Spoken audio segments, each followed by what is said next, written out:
Bedtime Stories with CrispySkates. Tonight we are picking up where we left off last night, reading The Wind and the Willows. And we are back in Mom's bed. And I have made sure we've got our wiggles out. Okay.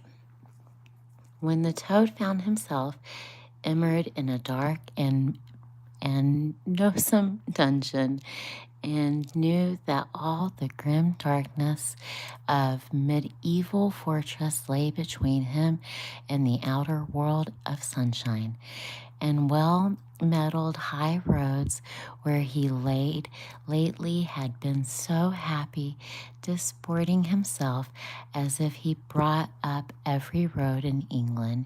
He flung himself at the full length on the floor and shed his bitter tears and abandoned himself to dark despair. This is the end of everything, he said. At least it's the end of the career of Toad, which is the same thing. The popular, handsome Toad, the rich and the hospitable Toad, the Toad so free and careless and debonair. How can I hope to ever be as set large again, he said, who have been imprisoned so justly for stealing such a handsome motor car in such an audacious manner, and for such a lurid imaginative cheek bestowed upon in such a number of fat red-faced policemen. Here he sobbed and choked. Stupid animal that I was, he said. Now I must languish in this dungeon till people who were proud to say they knew me have forgotten the very name of Toad. Oh, wise old badger, he said. Oh, clever old intelligent rat and sensible mole. What a sound judgments, what a knowledge of men and matters you possess.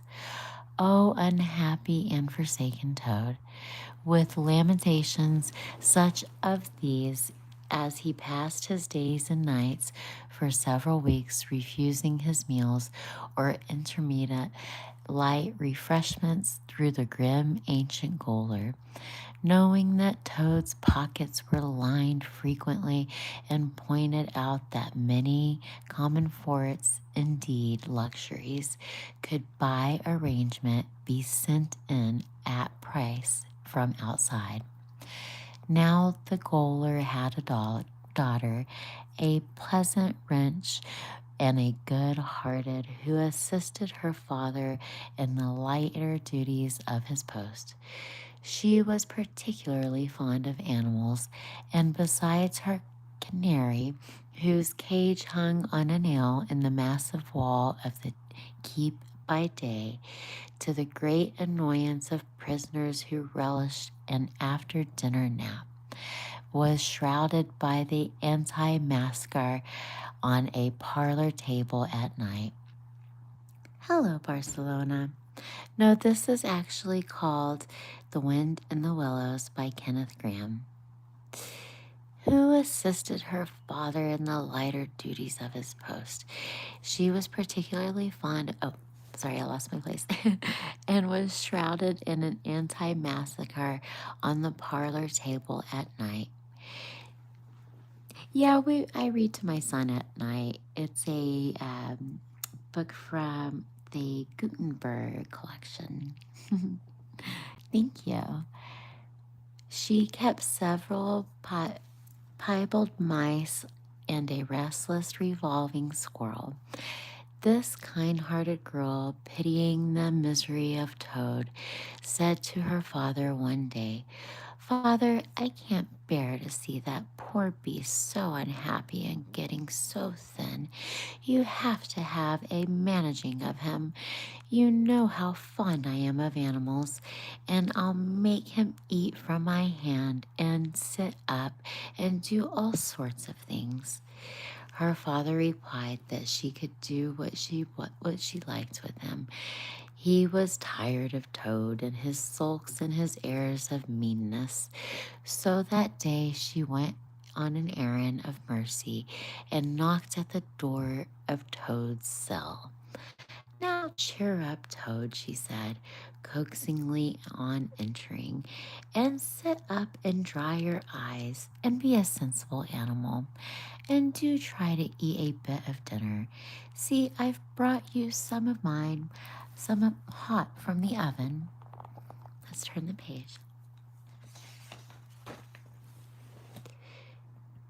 It was a bubble and a squeak between two plates, and his fragrance filled the narrow cell, and penetrating the smell of cabbage reached the nose of the Toad as he lay prostrate in his misery on the floor, and gave him the idea for the moment that perhaps life was not such a blank and desperate thing as he had imagined. But he wailed and kicked with his legs and refused to be comforted.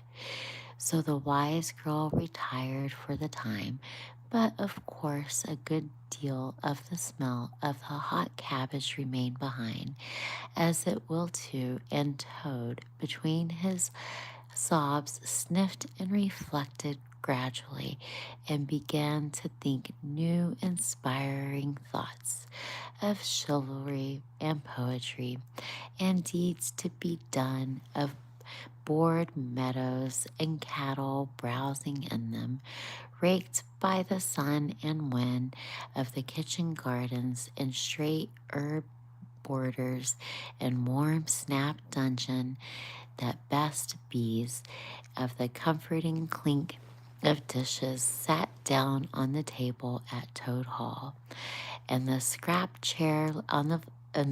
of the chair legs on the floor as every one pulled himself close to his work. The air of the narrow cell took a rosy tinge. He began to think of his friends and how they would surely be able to do something of his lawyers, of how they enjoyed his case, and what an ass he had been not to get in a few. And lastly, he thought of his own great cleverness and resource, and that all he was capable of, he only gave his great mind to, and the cure was almost complete. When the girl returned some hours later, she carried a tray with a cup of fragrant tea steaming on it, a plate piled up with a very hot buttery toast, cut thick, very brown on both sides, with butter running through the holes in the great golden drops like honeycomb of honey. The smell of buttered toast simply talked to the Toad, with no uncertain voice, of warm kitchens, of breakfast, bright frosty mornings, of cozy parlors, fireside on winter evenings, when one's ramble was over. We're just going to turn the page. And slipped feet were propped on the fender of the purring contented cats and twitter of sleepy canaries. Toad sat up and in one more, dried his eyes and sipped the tea and munched on his toast, and soon began talking freely about himself and the house where he used to live and his doings there, and how important he was, and what a lot of friends thought of him. The gaoler's daughter saw the topic was doing him much good, as the tea, and as indeed it was, and encouraged him to go on. "Tell me more about Toad Hall," she said. "It sounds so beautiful." "Toad Hall," said the red toad proudly, "is an eligible, self-contained gentleman's residence, very unique, dating in the part from the 14th century, but replete with every modern convenience, up to date in sanitation, 5 minutes from the church, post office, and golf links suitable for. Bless the animals, said the girl, laughing. I don't want to take it. Tell me more, something real about it. But first, wait till I fetch you some more tea and toast. She tipped away and presently returned with a fresh trayful, and Toad, pitching into the toast of avity, his spirits quite restored to their usual self, told her about the boathouse and the fish pond and the old walled kitchen garden, and about the pigsties and the stables and the pigeon house and the hen houses, and about the dairy and the wash house and the china cupboards and the linen presses, and she liked that very especially bit much, and about the banqueting hall and the fun that they had with the other animals where they gathered around the table. And Toad was at his best, singing songs and telling stories, carrying on generally. Then she wanted to know about his animal friends and was very interested in all he had to tell her about them and how they lived and what they did to pass their time. Aw, thank you so much. Barcelona, God bless. That is the sweetest thing. I truly appreciate that. Honestly, I just wanna share. And I'm glad that somebody listens. And your kind words mean very much. Thank you. God bless. Of course, she did not say she was fond of animals as pets, because she had the sense to see that the toad would be extremely offended. When she said goodnight, having filled his water jug, shaken up his straw for him, Toad was very much the same sanguine, self-satisfied animal that he had been of his old. He sang a little song or two, the sort that he used to sing at his dinner parties, and curled up in the straw, and had an excellent night's rest in the pleasant of dreams. They had many interesting talks together. After that, the dreary days went on, and the gaoler's daughter grew very sorry for the toad, and brought great shame that the poor little animal should be locked up in prison for what seemed very trivial offense. Toad, of course, in his vanity, thought that her interest in proceed from growing tenderness. He could not help half regretting that the social gulf between them was so very wide, for she was comely lass, and evidently admired him very much. One morning the girl was very thoughtful and answered at the random, and did not seem Toad to be paying proper attention to his witty sayings and sparkling comments.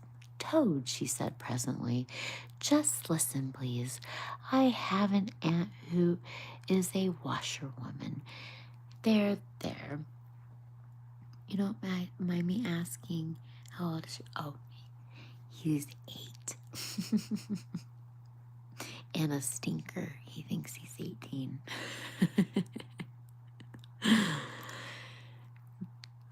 There, said the toad graciously and affably. Never mind. Think no more about it. I have several aunts who ought be a washerwoman. Do be quiet a minute, Toad, said the girl. You talk too much. That's your chief fault. I'm trying to think, and you hurt my head. As I have said, I have an aunt who is a washerwoman. She does the washing for all the prisoners in the castle. We try to keep any paying business of that sort in the family, you know. Well, thank you very much.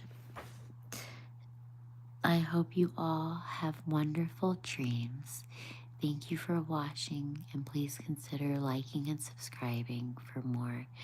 Until tomorrow night, keep it crispy, my friends.